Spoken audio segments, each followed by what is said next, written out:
Hello YouTube, Dave here again, and we are coming up on a couple of milestones here, or big events, or whatever you want to refer to them as. In just a couple months' time, I will have reached my 10th year of releasing videos on YouTube, which is kind of crazy. It started right before the release of 5th edition when I got like my starter set. All the way back in 2014. And the other thing is that we're going to be looking at the release of the next iteration of the Dungeons & Dragons game. Whether it's 6th edition or 5.5 or 5th edition Essentials or 5th edition Remake, whatever name they decide to give it, we're only a couple months away from that, from those core rulebooks coming out, or 2 or 3 months away. It's around the corner, though, considering how quickly time can fly. So I found myself in a position that I never really fully found myself in before, in that when a new edition is about to come out, that I can take a look at nearly everything that had been released for the current edition leading up to that, the new one. So we're going to be doing a series of videos on 5th edition products separated into different categories. I guess it's sort of like a retrospective ranking videos, because I'll be ranking the items from my least favorite to my favorite as I go through them in each individual video. So today we are starting with the starter sets or box sets. And then the other videos that we're going to be doing are accessories. So that's going to be another one. There will be rules expansions books. There will be setting books, there will be adventure books, and then there will be adventure campaign books, like dedicated campaigns. And then I'll do a video on some compilations, like adventure compilations. And then finally, my final kind of thoughts and retrospective of 5th edition as we are sort of nearing the end. So the core rule books, honestly, aren't going to be factored in to, these videos. I'll probably just show them in the rules and rules expansions thing. But honestly, they're the core rules, so they're kind of pivotal if you're looking to get into 5th edition. So today we are taking a look at starter sets, and I'm pretty sure I've ranked these before, but I do want to start a new playlist and have it be dedicated specifically just to the 5e stuff. And when it comes to the 5e releases, I think the only things I'm really missing are the campaign cases, at least as far as first party 5e products go. So those were the terrain and the creature ones, and they were just a little bit too expensive in Canadian dollars for me to want to go out and pick up, because they were over that $100 hard limit that I've held to in 20 plus years of collecting. So we're going to go ahead and take a look at the starter sets here. I will be, for the most part, opening them up and kind of showing the contents and giving my thoughts on them, but I'm not going to be able to do it with this first one. So let's just go ahead and get into it. These are the starter sets in order from my least favorite to my favorite sets. All right, so starting off, we've got my least favorite, and probably, truthfully, one of my least favorite 5e products in general, and that is the Stranger Things starter set. So everything you need to embark on a Stranger Things adventure. So this came out, geez, when did this come out? This was 2017? 2018. This came out in 2018. I think it was just after season 1 of Stranger Things, so it was kind of at its peak popularity. And, I have no issue with Hasbro or Wizards of the Coast taking advantage of the newfound interest in Dungeons & Dragons that came from that show being on Netflix. And this was something that was made and released. It had a temporary exclusivity period at Target stores. So if you were, if you watched the show on TV and you and your family were at your, Target department store, which we don't have in Canada. So if Wizards wants to do exclusivity things, if it's Target exclusive, maybe find another way to get them to Canada during that period, because we don't have that particular store. But anyway, seeing this on the shelf, at that point in time, if you were a fan of the show, this is a really great way to get into D&D for people that weren't aware of the role-playing game, before watching the Netflix series. So I'm not going to be all negative about that. Like, I think that it was a really great gateway to get people into it here. You've got like the Demogorgon, and you've got the kid on here. This part's a little bit misleading because you don't play as the kids, you play as the pre-made characters that come with the set, which are D&D characters, not real-world children, you know, fighting fantasy monsters or creatures that they're likening to fantasy monsters. But some of the cool things about this, you do have what looks like a lot of artificial wear and tear on the box. Now, this one is sealed. I did originally have and one that I had opened up, and I will include the unboxing video as a thing you can click on at the end of this video. Because I'm not going to break the seal on this just to open it up and show the contents here. I'm sorry. I'm okay with just keeping this sealed. The open copy that I had, I actually gave away. I did a giveaway back when I had Patreon. So that went to one of my Patreon followers back when I had that as an option. I no longer do. But yeah, so I'm kind of like that, not keen on it. But again, there's some cool stuff. There's some really cool presentation. Like I said, the wear and tear on the box is really cool. Then we've got the characters here. And you've got like the pre-gen characters, which were very similar, if I recall, to the ones in the original starter set. There's a little bit more of that as well. But it did look like there was a bard. So that's kind of cool, right? You got the set of dice, the blue dice with sort of like the metallic swirl pattern. You had 2 Demogorgon miniatures. You had one that was the regular Demogorgon, and then you had the paintable Demogorgon. We'll talk about that in a little bit more detail here in a moment. You had the rulebook, and then you have the Hunt for the Thessal Hydra by one of the characters from the show.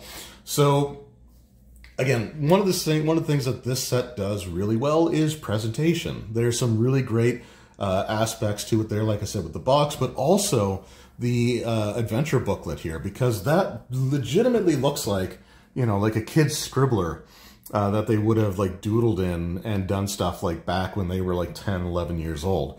Now, this is where kind of the positives, in my opinion, and I'm going to get into more of, I guess, my criticisms of this set. So number one, the adventure. And this is sort of the biggest one for me. The other things are kind of like more nitpicky, but the adventure for me just doesn't do it. It's very, very railroaded. Like there's literally just a single path that the players follow. And if they're having trouble figuring out what to do, then something will come in and basically almost force them back onto that path. Which from just a regular, like as a 40-year-old who writes adventures, I would find other ways, right, to try to do that. But if you're trying to capture the essence of like a 10-year-old child designing an adventure, it does make sense. It does kind of like work that way, because when I was younger, I know that that's how I wrote adventures too.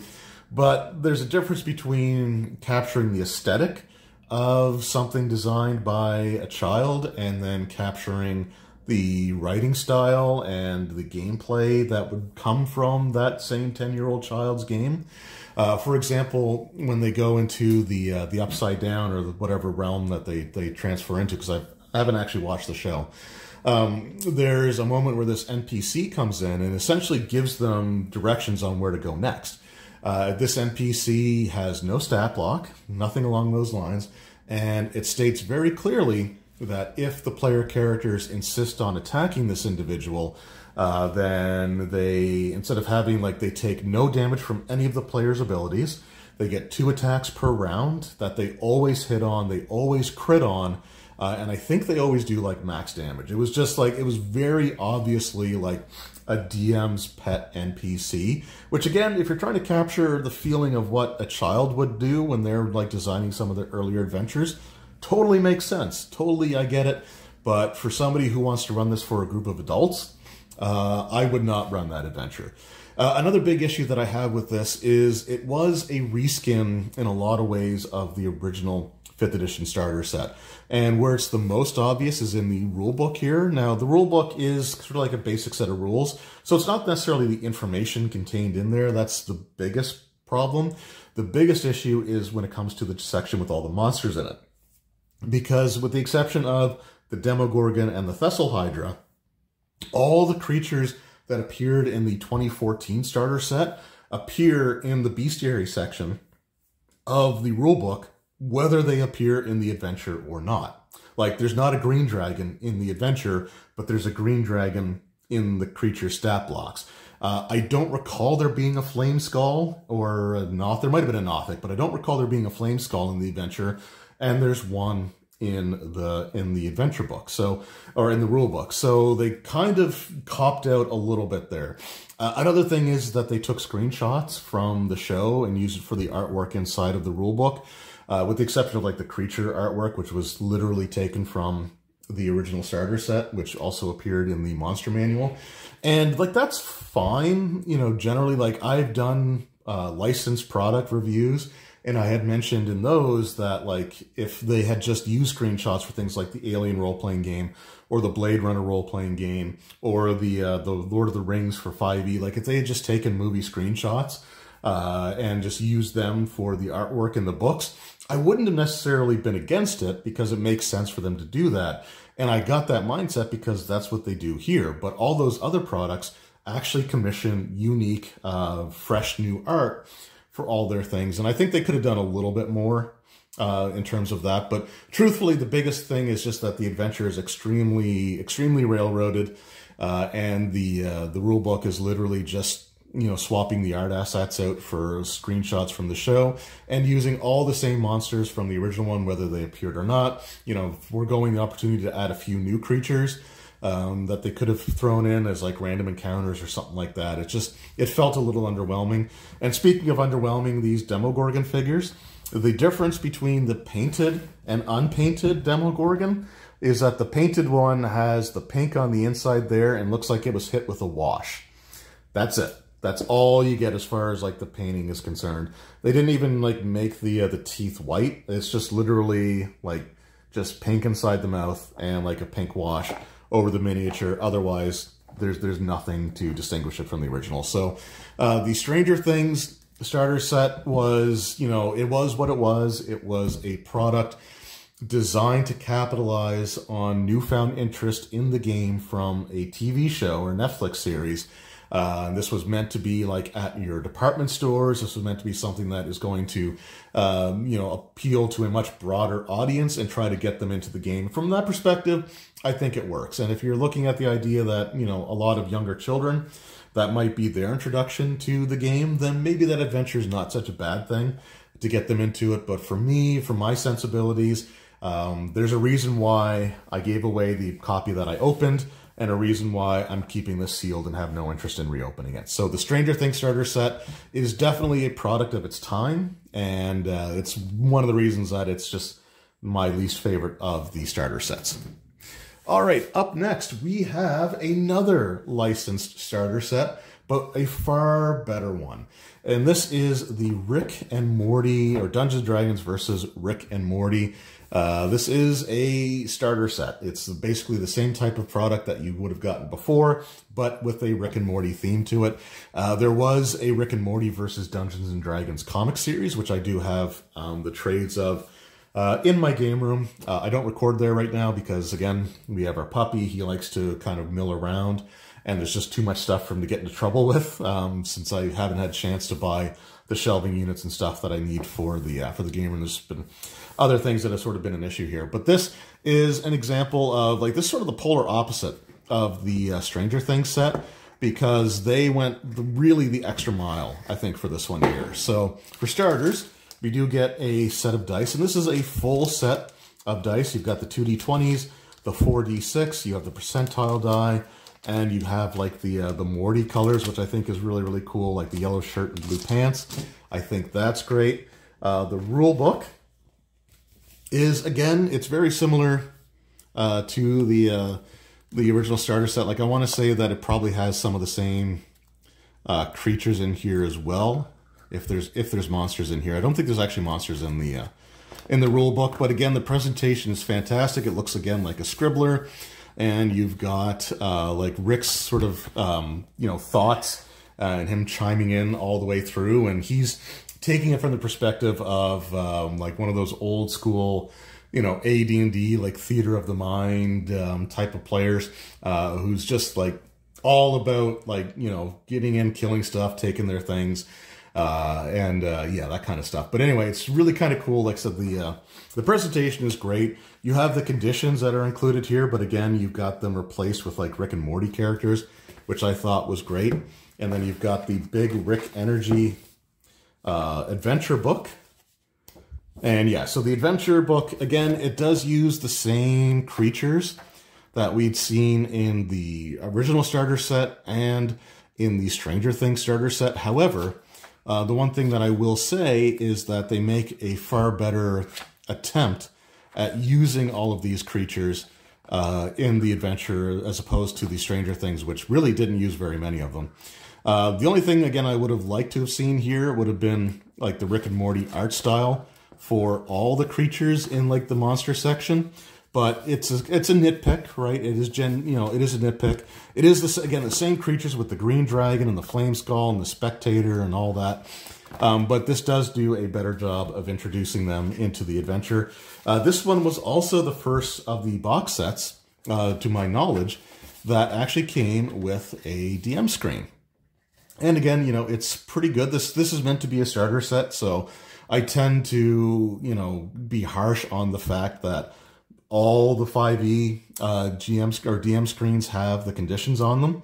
This one just takes up a single panel, but this is, again, meant to be sort of like a starter set, and at least it's new artwork with the Rick and Morty characters, which I think is great. I love the purple worm is Morty, and like the giant. They're just all different types of Mortys.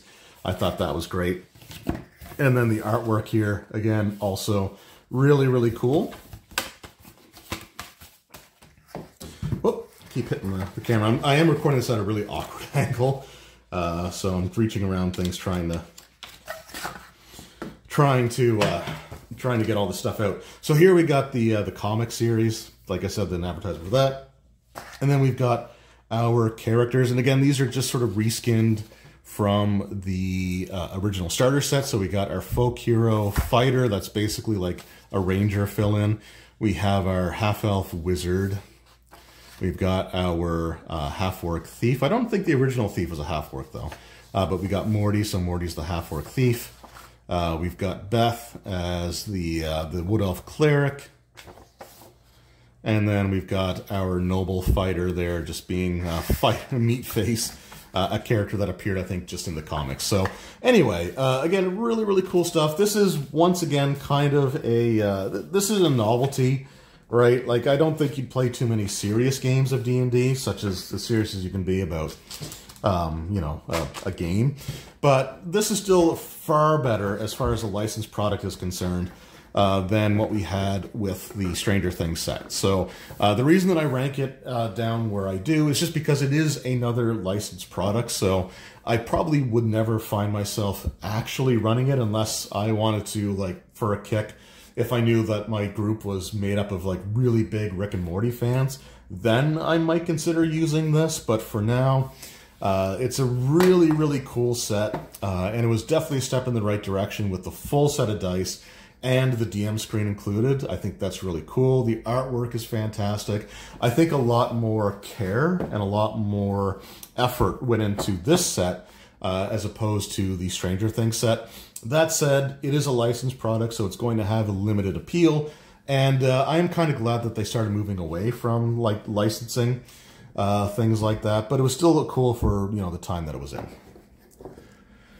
All right, up next we have the Dragons of Stormwreck Isle starter set. So this is the newer starter set that replaced the original one from 2014. And we'll take a look at the contents here. But first of all, the one thing that I kind of want to show off here is that the artwork has a lot of inspiration from the D&D cartoon show, which really made me hopeful when I was, you know, opening this up and looking to see the character types, because I would have loved like Hank and Diana and Bobby the Barbarian and Eric the Paladin and Sheila the Rogue. Like, I would have really liked to have seen those D&D cartoon characters brought back into the starter set, especially considering that they used them for the artwork here. So anyway, this came out in 2020, I think it was, or 2019. No, 2022. Holy crap! It actually came out a lot sooner, a lot more recently than I thought. I guess time flies when you're buying a house and moving and doing all these things. So here we got the starter set. We are back to the same set of dice that we've had in previous starter sets, but these are good dice. You got like the swirl pattern sort of in them there again, and you got your D20, you have your D12, your D10, your D8, your D6, and your D4. So you got one of everything that you can use throughout the game here. The adventure, I know like this QR code, if somebody wants to scan it, they can. I haven't bothered with it, and yeah, anyway, there was some extra stuff that was included digitally, which I already have on my D&D Beyond account, so I'm not too worried about it. So let's just take a quick look at the rule book here and see if we've got some changes. We got the conditions, of course, on the back. No DM screen this time around. We got our typical spells here, but I think we should also have, or maybe the monsters were actually moved. The monsters may have been finally moved to the adventure book. So anyway, you got a decent rule book for the starting out, and those were perfectly fine for using as quick references too at your regular gaming table. But yeah, the monsters have finally been moved to the back here, and we got some new stuff. We got the violet fungus. We've got the spore servant octopus. We got Turok was, I guess, is an NPC. So we got some NPCs included in there. Again, kind of cool to see. We got some myconids. We have, I don't think harpies were in the original one. And then we've got some dragons here, some bronze dragons, and an adult bronze dragon and a wormling. Fire snakes. And then we've got a blue dragon wormling. And yeah, this is actually a really interesting adventure. In that each of the characters has like their own personal motivation. By the way, there's Eric there, the paladin. So you've got like each character has like their own reason for going to this island. The paladin, who I think is a paladin. Let's take a look at the characters and then we'll continue. Of course, we have our spacer in there because why not? So we got a wood elf fighter, the folk hero. So again, that's kind of similar. But, you have an archer character, which is fine. Oh, and I like the artwork here because the artwork is actually kind of like an old school, like first edition AD&D kind of feel to it. But these are not the D&D cartoon characters, unfortunately. Now, again, that would be kind of crappy because they'd all be human, although you could sort of tweak that a little bit. Like, you could have made Hank, the ranger, the folk hero. He could be an elf, so that definitely works. Then you could have, like, Sheila. She could be a halfling or something like that, or a half-elf. But it just would have been kind of cool to have seen them as those characters. But it is what it is. So we got the rogue halfling. So, again, some cool kind of old-school art style there. And then, yes, we do have the paladin here. So I remember, like, the paladin, for example, like, his reason for coming to the island is that he's become a little bit disenfranchised from his order, and he's made the spiritual retreat to this island to try to reconnect with, like, the true tenets of his faith and not, like, the version that has taken over, like, in the city that he's from. And then finding out, like, there's these, dragon cultists and stuff going on there as well. Some other issues, like some zombies coming from the shores. There's a relic from in a sunken ship that's causing anybody who dies in the vicinity to raise as a zombie. There's an issue with, like, the myconids going on. There's just some cool stuff happening overall. And we got our hill dwarf cleric, and then we've got our half-elf, or high-elf wizard, sorry, our regular elven wizard. So again, not the characters from the cartoon show that they're using for the artwork all throughout, which does kind of suck, but generally, like, these are definitely good characters to play. And the adventure is pretty decent. I think that overall, like, this would be a lot of fun to go through. But I will say it's not as memorable necessarily as the set that it's replacing, which we'll talk about here in a moment. But there's also a little bit less freedom of choice or sort of branching paths that you can take. There's not a ton of branching paths in the other starter set, but there's at least a little bit that you can, like, go off in different directions and have slightly different experiences with. This one here is pretty standard from the get-go, but overall this is a pretty decent starter set. But I think it is a little bit more forgotten than its counterpart, which is the next one we're going to take a look at. This is the original 2014 5th edition D&D starter set. Now, my thoughts and opinions on this set have changed a lot over the years. I remember when I first ended up getting it, I was really disappointed because it was the price point of $23.99 Canadian, which other like 4th edition era starter sets and box sets were, but you got so much more in them than what you got here. I also kind of felt like this was alluding to the fact that there was a fold-out map included in this, but there's not. Now, I've got a bunch of stuff actually stored in here, but we'll take a look at the contents that we can. We've got our dice. We have our Lost Mine of Phandelver adventure, which we'll talk about. And then I've just been sort of using this as storage for a bunch of things. So whenever I receive, like if I received items from Wizards, they'd come with sort of like a promotional page, and I'd keep that in there. And I made a Beholder Eye of Frost for when I was running my Rime the Frost Maiden campaign. So roll stats, if you're watching this, these were the stats for the Beholder that got away, and that you did kill later and you felt super satisfied about. So I feel like I did my job there. I've also got, I think, the maps from when I ran Lost Mines originally, or for a group of mine back when I was still living in Dartmouth. But yeah, anyway, we just have a sheet here which also doubles as a blank glossy character sheet that you can photocopy. Although character creation rules not included in the rule book, but you could go online and get the free basic rules in order to create characters with. And again, the rule books are pretty standard across pretty much all of these. They give you like the basic combat rules, how to roll the dice, how to read them, weapons, equipment, spells, and things along those lines are included. Our characters and our dreaded cardboard box filler. And I think I've got, do I have some blank sheets in here? I might have some. Yeah, I do have a few blank sheets in here. But for the characters, we have, again, kind of similar to what we had with the other starter set. We have our rogue, our halfling rogue. We have our noble fighter, which was replaced by the paladin in the Stormwreck Isle.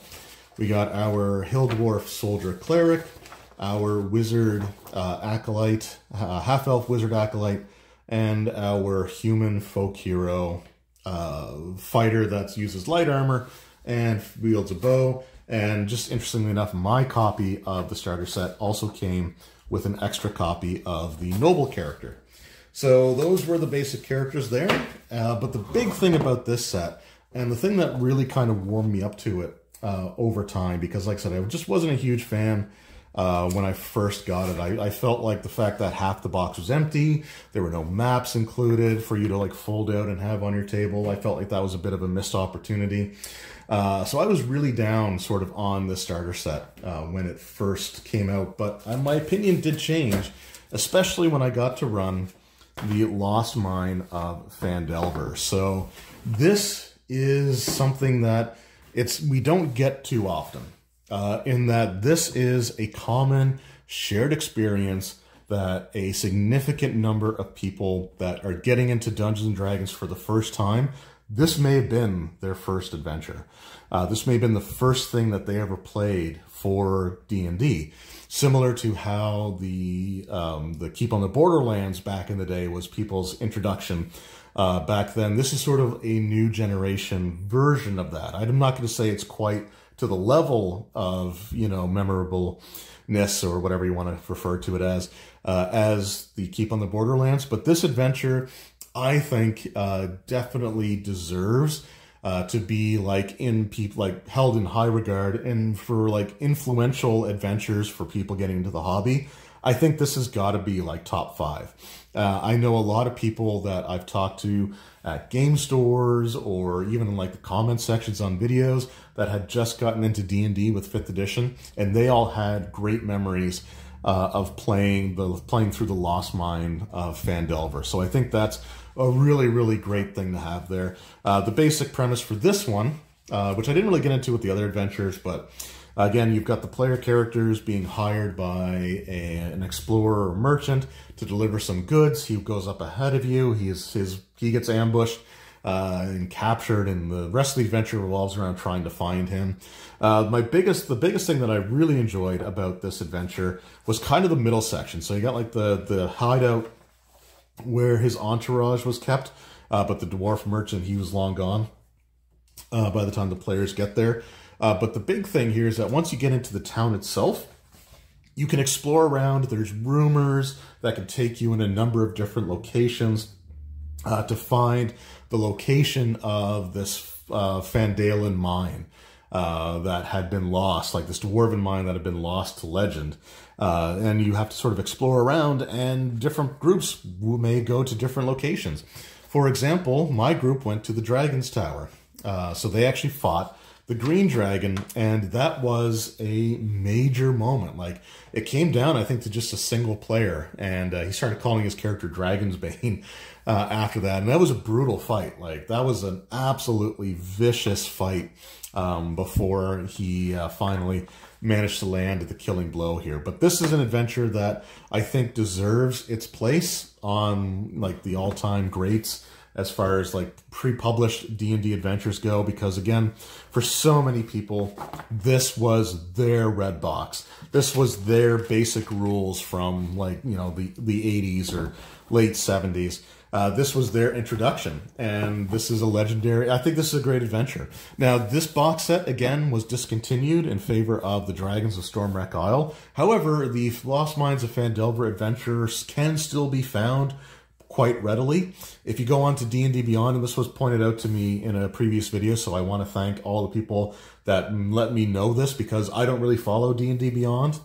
But on D&D Beyond, you can download the Lost Mines of Phandelver as a free adventure. You don't have to pay for it. So if you just want to run the adventure and you're like more comfortable with technology than I am as an old man, then you can go on D&D Beyond, get the adventure for free, and have an absolutely fantastic time with your friends, with your group. And also, if you're more like me and you need things in physical form, then they recently re-released the Lost Mines of Phandelver as a new adventure book. I think it was called The Shattered Obelisks, Fandalen and Below, I believe was the name of it, and we'll be talking about that in a future video.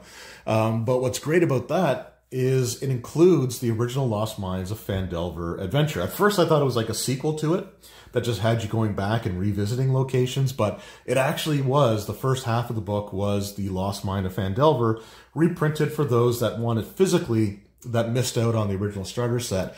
But it's been tweaked a bit because the second half of the book is a brand new adventure that tied into a years-long sort of subtle storyline involving these obelisks that have appeared in a number of different adventures throughout 5th edition's course.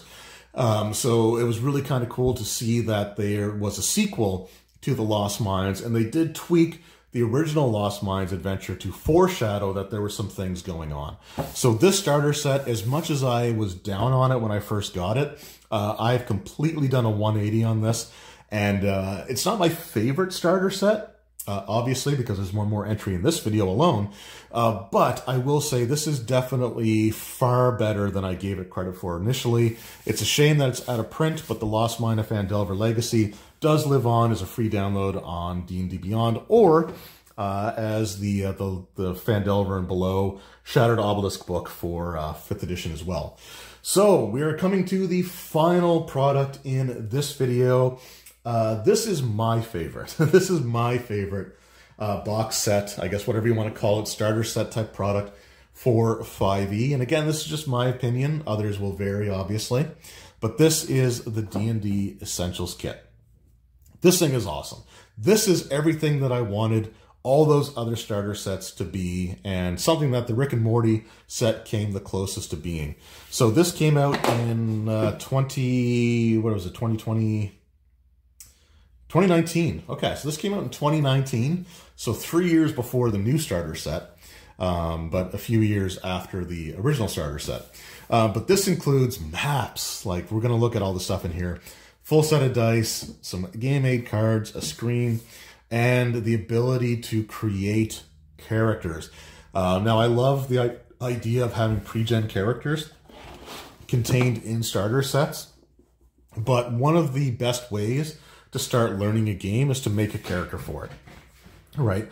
Like I recently started running the Dragonbane role-playing game, and I found that like I could try to describe everything in vivid detail, or I could just be like, all right, just make a character and let's play. Making characters is great because it helps you learn where things are on your sheet because you're filling them in as you go, which can make you a bit more familiar with it than just reading off of a pre-gen sheet. But I don't know, there's just something about being able to customize your character that I've always liked. So we've got the set here. Again, you got a white dragon on the cover. This cover art looks fantastic as well, by the way. Absolutely love it. And then taking a look at the stuff on the inside, we do have, again, a full set of dice. These are kind of plain. I was hoping that they would have had a little bit more visual flair to them, like the Rick and Morty dice, or more like the, even if they used the blue with the metallic swirl stuff, but just had a full set of like the 2d20 and the percentile dice and the 46. I thought that would have been fine, but still, you do get a full set of dice for your table. You get a box that you can fold up to put your cards and your game aids into. And then you've got your DM screen here. So again, thinner cardstock because this is included in a starter set type of thing, but some really cool artwork on the back here. Of course, you got the white dragon there as well. Just some awesome stuff going on there. And then on the inside, we do have kind of our standard screen with all the things that you'd expect to find. Again, it's a little bit, you know, like you get tired of seeing the same conditions on every screen. But again, this is a starter set product. I'm less bothered by it being included in this than like the 4 other like a separate purchase standalone DM screens that Wizards released, let alone the Gale Force 9 ones, which many of them also had the conditions on.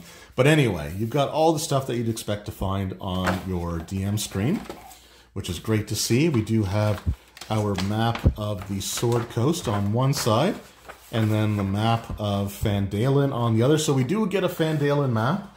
It just took us a few years and a different starter set to find them in. And then we got like Neverwinter, Phandalin in those locations there, which is really, really cool to see. Just again, nice to have a map. Although this was a more expensive product. This retailed for $33.99, so it was about, what, $9 more. But we've also got some cool stuff in here. So we've got the Essentials Kit Rulebook. And the thing I love about this rulebook is it's not just stapled. It actually has like a binding on it, a nice thick quality cover on it here. And again, your character creation rules for like 1st through 6th level characters. So a lot of starter sets might give you 1st through 3rd, maybe up to 5th, but it's usually like 1 through 3. But this one actually goes all the way up to level 6, which I thought was really, really cool. We'll take a look at the adventure here sort of in a moment. Then we just got our sheet, and I think there's stuff on the other side, so I'm not going to show that off. But then we've got our blank character sheets, and we have our game aids. Now, these cards, fun fact about my starter set, or my Essentials kit, it had a duplicate sheet, and I don't know if I'll be able to find it right off the bat. Yeah, so my set had one of the sheets duplicated and was missing a sheet. So I contacted customer service, and they sent me the stuff that I was missing, these magic item ones here. And they just came in like an envelope, so they're unfortunately already separated. But, I mean, that's fine. I'm just going to do the honors of just... There we go. But that's fine because, you know, at least I have them now. But, yeah, so... and they were really good about it. I had no issues contacting them. And I didn't do it as a YouTuber. I just did it through their regular channels. And, you know, they were really quick to get stuff out. And, of course, we got our double-sided character sheets, just the standard 5e character sheets. But the thing that I really like about this particular adventure... Whoops, I forgot to put one of the things back in one of the other sets. I'll do that in a moment. But one of the things that I really, really liked about this, this particular set was the Dragon of Icespire Peak. And the main reason is because it's presented in a way that I was running and designing my 5th edition game at the time. So, and it is like one major story that is told over the course of all these adventures, but the connection is subtle, or maybe even like really not that, you know, existent at all. But you get it as a series of little side, like short quests that you can do, like one-shots. And that's what it was designed for. This was meant to be like a streamer-friendly set where the adventures contained inside were largely meant to be done in like one-shots. And there would be like a job board, or you'd hear rumors that might take you from one location to another. But you would generally like have your choice of several different adventures that you could begin with and sort of go from there. So I think it suggests the ones to begin with, I want to say. And I'm probably not going to find it easily, so I'm not going to go too far. But there is like options also for running this for a single player and just letting them use like the sidekick characters which were introduced. I don't know if they're introduced in this set or if it was in one of the books, or which one came first. But yeah, again, really cool stuff here. And yeah, you get like all these different ones. Again, I wish I could find it really quickly, which adventures that they recommend to start with. But, oh, the starting quest right here. So you get the Dwarven Excavation quest. You get the Nomengrad quest, and then the Umbridge Hill quest. So you actually like get your choice of where to start with, and throughout the adventure, you know, you can go back to ones that you hadn't looked at yet, or you can find new ones. It was just the way that I was designing my 5e campaign, because I was using a job board structure as well, with multiple things that the players could do, but each one of them was meant to be done in like a session, maybe two. And that's the way that this was designed. So for the fact that that's how this was done, and I was completely independent of the fact that that's how I was designing my adventures at the same time for my homebrewed 5e game, I just absolutely fell in love with this set. Again, you've got character creation, you've got your standard fighter, cleric, thief, and wizard, or rogue and wizard, but it also gives you the bard class as well. So you get a class that can fill any one of the voids that's missing. If you don't have like if you don't have a thief in the party, right, you could use the bard and they've got the skills. If you don't have an arcane character in the group, well, you got the bard and they have some spells. The bard can also do healing magic, so they could take the place of a cleric. They have some degree of combat proficiency, so they could fill in as like a secondary fighter. Anyway, I just think that there's so many options and choices in this set that it's everything that I wanted in a official D&D 5e box set, starter set, whatever you want to call it. Now, this is great for me as a veteran who's been running games for multiple decades now.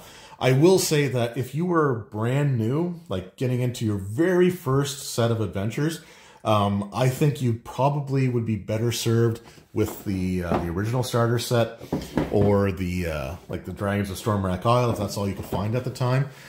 Because it's a little bit more focused and a little bit easier to just sort of plod along and follow along with if you're like not comfortable with, you know, the multiple adventures or kind of the flow that they ask for here. But yeah, just some great stuff overall. And really, aside from the Stranger Things set, you know, and even that one you can have some fun with. It's just not, you know, something that I'm personally interested in. Whoop, keep bumping the camera. I would say that like all of these are just absolutely fantastic to have, and all of these are going to provide you with hours and hours of enjoyment and fun. Just the Stranger Things one just doesn't do it for me. But anyway, that was my look at the 5th edition box sets, starter sets. I will include a link to the unboxing video of the Stranger Things set that you can click on near the end of the video. It's one of those cards that pop up. So if you want to see what's inside of that one, check it out. Again, I don't want to break the seal on this just for this video, knowing that I'll never open it again. So I'm just going to leave it like that. But I hope you guys enjoyed this video. Let me know what your favorite starter sets were. Did you begin with the original? Did you go through the Lost Mines as a player or as a dungeon master? Have you done the Rick and Morty? Have you run that one? Did you start with the Essentials kit? Or did you get the Dragons of Stormwrath Isle and were also kind of a little bit disappointed that they didn't recreate the characters from the D&D cartoon show that they used for the artwork all throughout? Anyway, thank you all so very much. I really appreciate your time, and I'm really looking forward to continuing this journey down the reminiscing road of 5th edition as we prepare for the new version coming out, I want to say, this summer. Anyway, this was my look at the starter sets, where to begin. The next video in the series, we'll be taking a look at some accessories and see how how I feel about them years later, if they get use in my games anymore. We'll go through all of that. So thank you all so very much for watching. I really appreciate it, and I will see you all next time. Until then, take care.